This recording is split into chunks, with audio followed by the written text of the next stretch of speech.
Contract वाली बहू। नरेश की माँ अपने बेटे से मिलने दिल्ली आ रही है। इस बात का पता चलते ही नरेश के दिल में हलचल मच जाती है। नरेश अपनी माँ के स्वागत की तैयारी में लग जाता है।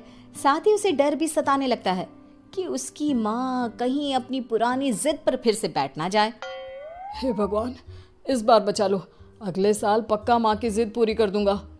तभी दरवाजे की घंटी बजती है। नरेश दरवाजा खोलता है तो सामने अपने मकान मालिक को देखकर हैरान हो जाता है, क्योंकि उनके साथ एक सुंदर सी लड़की भी थी। अब नमस्ते अंकल, कुछ काम था, मुझे बुला लेते। आपने क्यों कष्ट किया? अरे नहीं, इसमें कष्ट कैसा, मैं तो बस तुम्हें रीना से मिलवाने आया था। आज से रीना तुम्हारे साथ इसी फ्लैट में रहेगी। अंकल, कोई लड़का फ्लैटमेट नहीं है? एक अनजान लड़की के साथ रहना मेरे लिए थोड़ा अजीब होगा। देखो नरेश, मैं तुम्हें पहले भी बता चुका हूँ कि इस फ्लैट में तुम्हें किसी ना किसी के साथ एडजस्ट करना ही होगा, या फिर तुम अकेले पूरे फ्लैट का किराया दे दो, मैं किसी को नहीं रखूंगा। नरेश अपने मकान मालिक की बात सुन के रीना के साथ रहने के लिए तैयार हो जाता है, पर अंदर ही अंदर उसे ये बात खाने लगती है कि वो अपनी माँ को क्या जवाब देगा जब उसकी माँ रीना के बारे में उसे पूछेगी। दिन बीतने लगते हैं। नरेश और रीना अच्छे दोस्त भी बन जाते हैं, पर अभी भी नरेश अपनी प्रॉब्लम का सॉल्यूशन नहीं ढूंढ पाता। एक दिन नरेश बहुत परेशान सा बैठा होता है। तभी रीना उसे पूछती है, क्या हुआ नरेश, तुम काफी परेशान लग रहे हो, सब ठीक तो है ना? हाँ, सब ठीक है, बस एक छोटी सी प्रॉब्लम है। वो एक्चुअली 2 दिन बाद मेरी माँ मुझसे मिलने आ रही है। अरे, तो इसमें प्रॉब्लम क्या है? ये तो खुशी की बात है। हाँ रीना, बट मेरी माँ एक जिद लेकर बैठ गई है कि मैं शादी कर लूँ, पर मैं अभी इस चीज़ के लिए तैयार नहीं हूँ। ऊपर से जब वो तुम्हें देखेगी तो 100 सवाल करेगी, क्या जवाब दूंगा? अरे, इसमें कोई टेंशन वाली बात नहीं है। मेरे पास ना इस प्रॉब्लम का सलूशन है, जिससे ना तुम्हें शादी करनी पड़ेगी और ना ही तुम्हारी माँ मेरे बारे में कुछ पूछेंगी। रीना की बात सुनकर नरेश सोच में डूब जाता है। वो सोचता है कि रीना खुले ख्यालों वाली लड़की है, कहीं माँ को सच बता ना दे।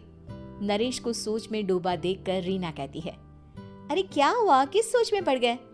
डोंट वरी, जैसा तुम सोच रहे हो ना वैसे कुछ भी नहीं है। मेरे पास एक प्लान है। मैं कुछ समझ नहीं पा रहा हूँ, कैसा प्लान? मैं समझाती हूँ। हम ना एक कॉन्ट्रैक्ट मैरिज कर लेते हैं। फिलहाल मेरे पास जॉब नहीं है, तो तुम इस रूम का किराया दे देना जब तक तुम्हारी माँ यहाँ रहेंगी, सिर्फ तब तक। और तुम अपनी माँ से कह देना कि मैं तुम्हारी पत्नी हूँ, इससे वो मेरे यहाँ रहने पर कोई सवाल भी नहीं करेंगी। अरे बात तुम्हारी ठीक है, पर माँ से झूठ बोलना, ना बाबा, मैं ये रिस्क नहीं ले सकता। कोई और आइडिया दो ना तुम। देखो, मंजूर हो तो बोलो, वरना सच बता दो, मुझे कोई प्रॉब्लम नहीं है। रीना की बात सुनकर नरेश सोच में डूब जाता है। बहुत सोचने के बाद जब उसे कोई रास्ता नहीं मिलता तो वो रीना के बताए हुए रास्ते पर चलने के लिए तैयार हो जाता है।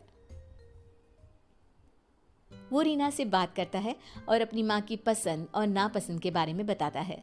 रीना भी नरेश की सभी बातों को ध्यान से सुनती है, ताकि कहीं उससे कोई गलती ना हो जाए। आखिर वो दिन भी आ जाता है जब नरेश की माँ उससे मिलने दिल्ली आ जाती है। नरेश अपनी माँ को फ्लैट पर लेकर जाता है।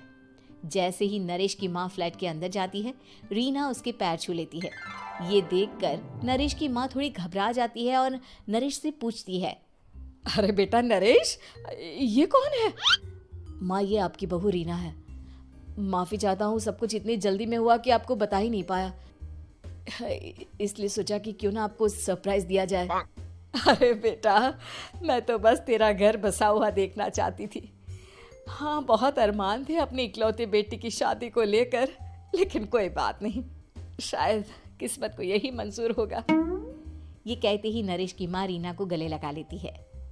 रीना बेटिया, मेरा बेटा ना थोड़ा नादान है, पर तुम काफ़ी समझदार लगती हो, और मैं जानती हूँ कि तुम इसका बहुत अच्छे से ध्यान रखोगी। माँ, आप चिंता मत कीजिए, मैं सब संभाल लूंगी। नरेश की माँ अपने बहू और बेटे के साथ खुशी खुशी रहने लगती है। दिन बीतने लगते हैं। नरेश की माँ और रीना का रिश्ता बहुत मजबूत होता चला जाता है। वो दोनों सारा दिन एक साथ रहती और खूब बातें करती। इधर साथ रहते रहते नरेश और रीना भी एक दूसरे से प्यार करने लगते हैं। दोनों को इस बात का एहसास हो जाता है, फिर भी वो इस बात को छुपा कर ही रखते हैं। एक दिन नरेश की माँ और रीना शादी के बारे में बात करने लगते हैं। रीना बिटिया, ये तो नरेश ने मुझे बिना बताए शादी कर ली, वरना मैं तो अपनी इकलौती बेटी की शादी इतनी धूमधाम से करती कि सारी दुनिया देखती रह जाती। अच्छा माँ, आप ऐसा भी क्या करती नरेश और मेरी शादी में जो दुनिया देखती रह जाती? अरे बिटिया, एक माँ के अरमान तुम अभी नहीं समझोगी।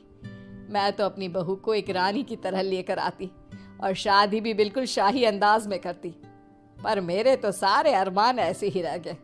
खैर, मुझे तो अपने बेटे और बहू की खुशी चाहिए बस। ये कहते हुए नरेश की माँ की आंखों में आंसू आ जाते हैं।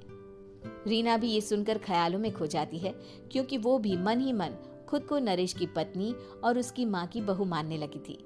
शाम को जब नरेश ऑफिस से घर आता है तो रीना खुद को रोक नहीं पाती और नरेश के सामने उसकी माँ को अपने और नरेश के रिश्ते का सारा सच बता देती है। रीना की बात सुनकर नरेश की माँ दोनों से बहुत नाराज हो जाती है और घर वापस जाने की बात करने लगती है। तुम दोनों ने मुझसे सच छुपाकर बहुत ठेस पहुंचाई है मुझे। अब तुम लोगों के साथ नहीं रहना चाहती मैं, कल ही वापस चली जाऊंगी अपने घर। माँ, मुझे माफ कर दो, ये सब मैंने रीना के कहने पर ही किया है, वरना मैं भी आपको कभी ठेस पहुंचाने के बारे में सोच भी नहीं सकता। हाँ माँ, हमने ये सिर्फ आपका दिल रखने के लिए किया, प्लीज हम दोनों को माफ कर दीजिए। तुम दोनों ने मेरे अरमानों के साथ खिलवाड़ किया है, और वैसे भी मुझे अपने बेटे के लिए एक अच्छी लड़की ढूंढनी है, इसलिए मेरा यहाँ से जाना ही बेहतर होगा। माँ की ये बात सुनकर रीना खुद को रोक नहीं पाती।